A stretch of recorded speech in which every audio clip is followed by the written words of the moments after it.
Hey guys, welcome back to another Call of Duty Modern Warfare video.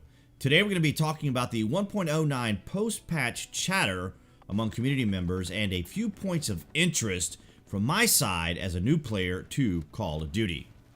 But before we get started, if this is your first time to the channel, I'd like to welcome you guys here. And if you are a returning visitor, I'd encourage both of you guys now to click on that subscriber button over there in the bottom right hand corner on YouTube, and a follow if you're watching this on BitChute.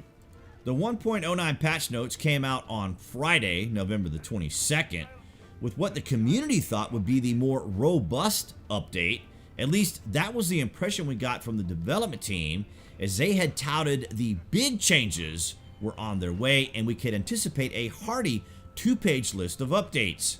You can watch the 1.09 video from the link in the top right hand corner. The patch overall was significant, as it was 20 gigs for us on PC.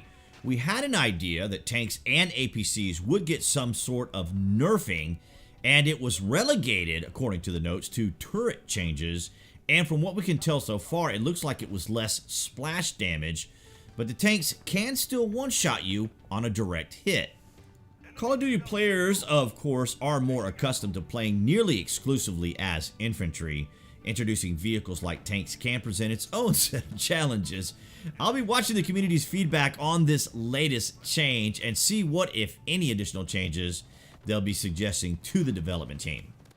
As was anticipated, footstep sounds were dialed down, and from what I could tell in Ace's video, where he's demonstrating pre-patch and post-patch notes, the sound is lowered, but it seems that the ambient sound was also raised. I do understand that footsteps were not an issue in Call of Duty, so this particular feature, adjustments to the minimap, perk choices, vehicles, larger maps, and general game design to attract a wider range of players, has weighed heavily on the core players. We see, for example, a note that was left in the update pertaining to footsteps that read, "This is a hot topic for the community, and this is not the change we're hoping to see. Our core players want to see footstep volume dramatically reduced." This has created a great deal of discussion in the community, and I'm curious to whether this was an intentional oversight by leaving it in, or just an errant mistake while posting the notes. This note clearly illustrates that someone on the team is aware that core players have concerns. I suppose this could be interpreted in any number of ways, but it does appear that the team wasn't able to make changes that maybe they would have liked because upper management was focused on other areas. There can oftentimes be this disparity between a company trying to meet their vision and satisfying the player community. Core players who have been with the franchise for many years, of course, have an understanding of what they like and what many of their fellow players like. That perception, sadly, doesn't always fall into line with the publishers, shareholders, and upper management, who may be focusing on something entirely different, like their bottom line. It's no mystery that Call of Duty Modern Warfare was looking to reach a wider audience.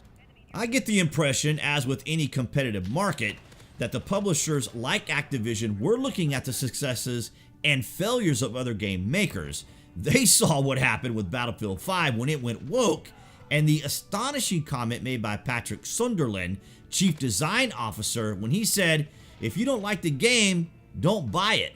Sunderland retired shortly after that, though DICE affirms that his exit had nothing to do with his comments or influence on the game. But his comment, of course, didn't go unnoticed in the player community or even on the internet as a whole, because when you challenge the internet meets and then surpasses it. It was a huge blow to Battlefield 5, not to mention its rocky start and continuing issues. Being new to Call of Duty, I make a concentrated effort to listen to the community and the development team so that I can make clear distinctions. I hear what the community is saying, and based on that, I can completely understand why they're discouraged.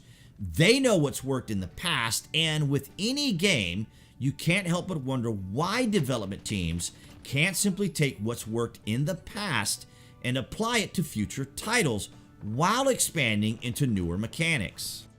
So, since my purchase, I've been fairly open-minded about the whole experience since this is my first time, but I'm also learning a lot about the passion that the core players have, and they do want the game to succeed, but of course, they feel frustrated that the development team aren't making changes to bring that Call of Duty environment back, while at the same time, the publishers are trying to reach a wider audience. So the development team is being instructed probably to release updates slower so as to acclimate these new players to the environment that core players are more familiar with. Granted, those are just kind of my observations, but I'm pretty confident the publishers are out there looking to see what games are succeeding and what games are struggling, and they really want to get a part of that market. Now, I'd be interested to hear what you guys have to say about the current rate of changes and the overall impression in the community down in the comments section. And that's going to wrap it up for this segment, guys. Be sure you click on that channel icon appearing right there on your screen to subscribe, along with notifications. If you're watching this on BitChute, be sure to give me a follow there. That way, all of you guys will have the latest updates and news from Call of Duty Modern Warfare.